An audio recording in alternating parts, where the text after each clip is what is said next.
Hi, today I'm going to do a purple smoky eye look, and this has been requested a lot. I'm not that surprised because purple is a really popular colour. It looks amazing, particularly on green eyes, but it doesn't look bad on hazel and brown eyes either. And if you've got blue eyes, the makeup police aren't going to arrest you, so I think it looks good on most. I'm going to go straight onto the eyes because I'm going to use powders, and they tend to drop down even if you're really clever, and I never get the point of either powdering or trying to clean up the foundation afterwards. Save time and just do the foundation afterwards. That's what I do anyway. So I'll get most of the powder on. I'm going to use one of the palettes from Estee Lauder's Autumn collection, Blue Dahlia.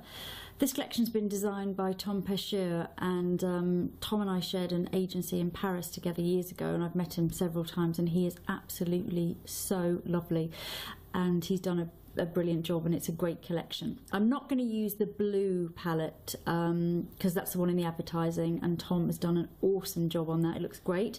I'm going to use this one, the purples. I'm going to use the sort of violety shade at the top of the palette. To start with, I'm going to use a sponge applicator, so I'm just packing the sort of lightest shade at the top, the pinky violet, all over the lid. Getting it on nice and bold. So I've used a very deep shade now in the centre of the palette, and I'm just blending some of it off on the back of my hand. I'm going to start using it along my socket line and pushing it into the socket.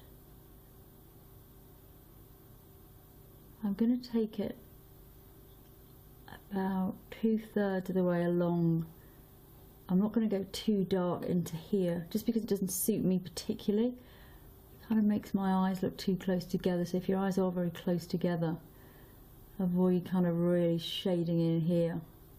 Keep it a little bit lighter there, but if you've got lots of space, then yeah, take it into the corner. Just using a slightly larger brush just to begin a bit of blending into that socket line.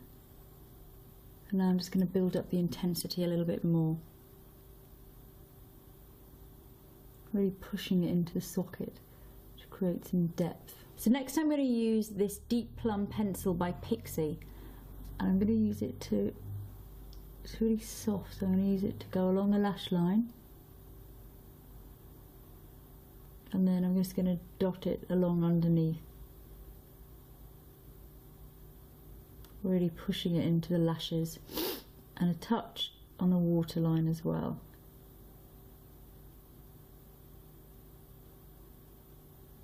So I've used the pencil on both eyes, really working it into the roots of the lashes, top and bottom, and along the waterline. So now we're going to use the very small blending brush, and I'm using the darkest shade with the very vivid violet colour at the bottom. I'm going to start really just smoking in this line on the top. That was pretty soft, that pencil, so first I'm going to just smooth along it, and then I'm going to start just buffing along.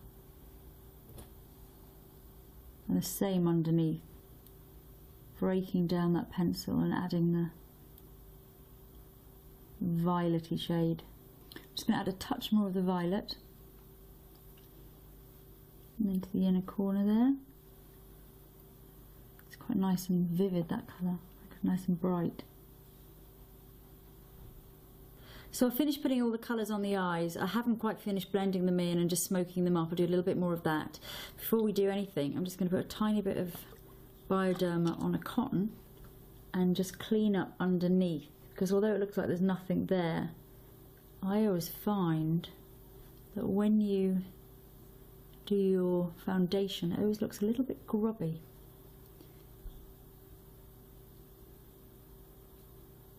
And there you can see it's quite a bit on the skin of the purple.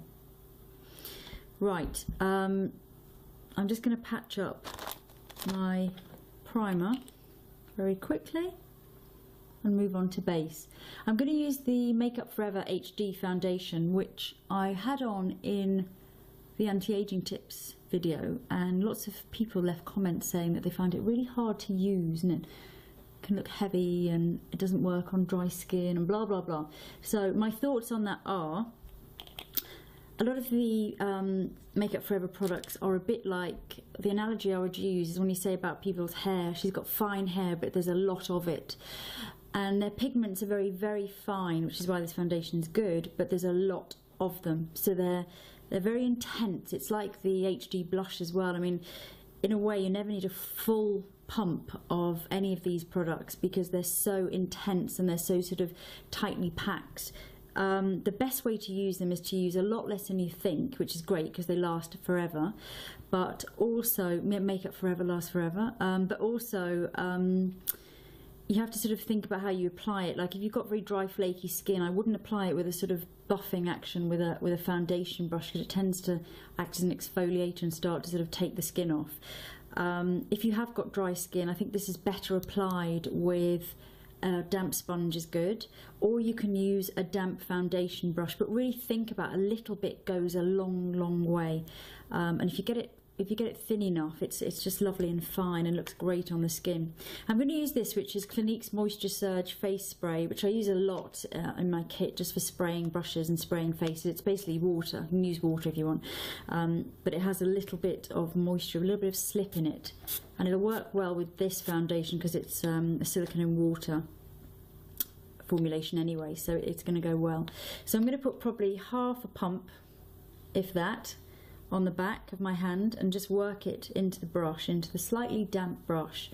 And then I'm going to start in the centre of my face, which is where most people need the majority of their foundation.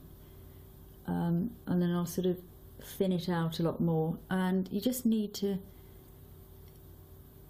really think that that is basically what I've got on already is going to more or less do my whole face if I can just spread it thin enough.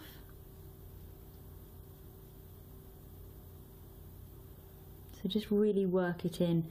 And if you have got dry, flaky skin, I think let sleeping dogs lie. Don't try and buff them up and going back and forward. Just sort of smooth it over and sort of, you know, don't sort of wind it up. Be quite gentle. Okay, so on to concealer. A couple of people have asked me recently what's a good sort of pen style concealer that's cheap.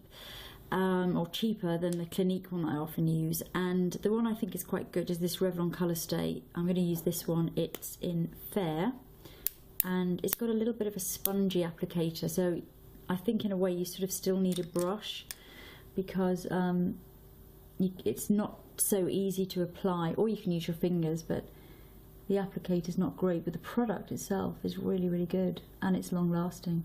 What's nice about it is it's got obviously a lot of light reflection. It's 75% titanium dioxide, but it's also got a lot of coverage in it. So next I'm just going to put a really fine layer of MAC Skin Finish powder in light medium all over, keeping it super light. And what happens is actually when you put your foundation on after your eyeshadow, you'll see you've got this weird step where you can sort of really see where the concealer ends. That's fine. You just have to go back and kind of finish off underneath. So using the dark shade in the centre again of the palette and the really vivid violet, I'm just going to go back and finish off my smoking underneath and just get rid of that. Because I'm not using much product, there's hardly anything on the brush at all. There's not going to be anything dropping down here. Just finishes it off really nicely and looks more polished. And smoke it down as far as you can, really. I've got quite small features, so I can't go too far down. It looks kind of crazy. And I'm just going to reinstate the vivid violet again to the inner corner. So it's very violet-y just in the corners. Okay, now before I finish off the top there, I just want to curl my eyelashes and put on some mascara. So I've got my mascara on. I put plenty of Max Factor False Lash Effect in black. If you've got green eyes, I would use a really plummy mascara or an aubergine mascara, something that's got a little bit more colour in, just to sort of emphasise the green even more. And I've done my brows, but I hardly did anything to them. I just filled in a couple of gaps and filled in there. So I think that you can't really finish off smoky eyes till you've got your mascara on, because then you can sort of really look in the mirror and see kind of what you need to do. Like you might find that once you've got the length and the sort of depth of the mascara, that you need to come, you know, further down here, or you need to extend out or come up a little bit more. But at this stage you can start sort of finishing off your blending and really thinking about the shape there. If your eyes are really small, I wouldn't do the dark on the inner rim of the eye, and I'd concentrate more on this sort of smoking down and the dark into the socket and up here, because that way the depth is sort of away from your eyes and you get a much bigger looking eye. So what I'm thinking I need to do is just thicken up that line at the outer corner and almost have it join up with the start of the depth in the socket line. That's better. There's a nice pale highlighter here in the palette if you want to sort of break up that line, and also just to give a little bit of a highlight up there, and use it to sort of soften any lines that you've got. But to keep it modern, I wouldn't use too much of that. So now I need to do lips and cheeks, and the obvious thing to do would probably be a pale lip, but I think I'm not going to do that today. I don't really feel like doing it. It would look great, I think, pale pinks or even beiges or something a bit warmer. But I think I'm going to do something not dark, but I think I might do a red. I just saw a very nice red on here. I'm going to try it. If it doesn't work, fine. And I'll do my blusher afterwards to blend in with the lips if they work. This is a sort of sheer. It's a sheer bright red. It's by the Body Shop. I haven't used it before. I'm just going to work that in. Quite like this. I'll carry on and see how it turns out.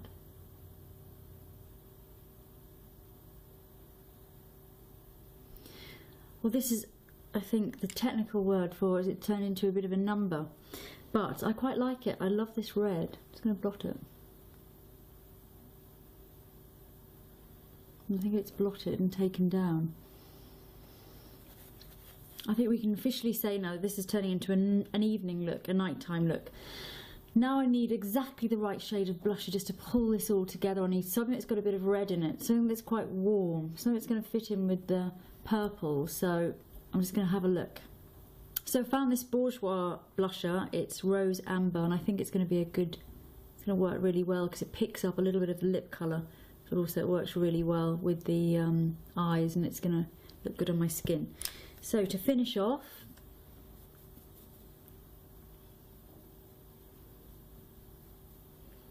and bring the whole look together, I'm just going to put some soft blush onto the apples of the cheeks, and then just blend upwards, not too much because we've got a lot of everything going on there.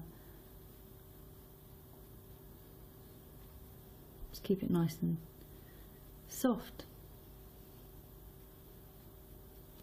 So there you have it. Please feel free to stop after you've done the eyes and use a more neutral lip colour. The eyes would look great anyway with any sort of nude or neutral. I think with the red though, I do quite like it. I think it's sort of become very kind of a little bit vampish, but not too much. And I think it's quite nice for the evenings. So that's it. I hope you enjoyed watching.